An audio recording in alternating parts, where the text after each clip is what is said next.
طبعا من حسن حظنا انه التقينا بالكابتن كارلوس البرتو بيريرا المتواجد ايضا اليوم ويانا في مقر اقامتنا. Hi coach.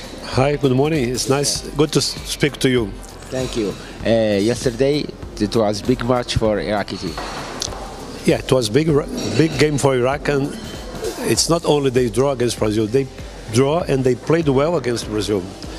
Brazil create chances, but Iraq as well create some good chances. And I was talking with some press people, and I see the newspaper, everybody is praising the Iraq team, the quality of the team spirit, the good organization, and they deserve to go to the next round. Congratulations, you did a good game. Nice word about my team. I just say you work before with South Africa and you have good information about the Iraq. What do you think about the next match between Iraq and South Africa? It is a game which is important for both sides. The winner will go through. And Iraq has one advantage because they didn't lose. Saudi Arabia lost yesterday.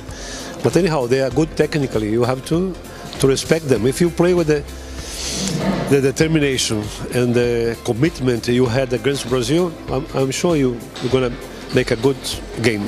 Thank you. Bye-bye.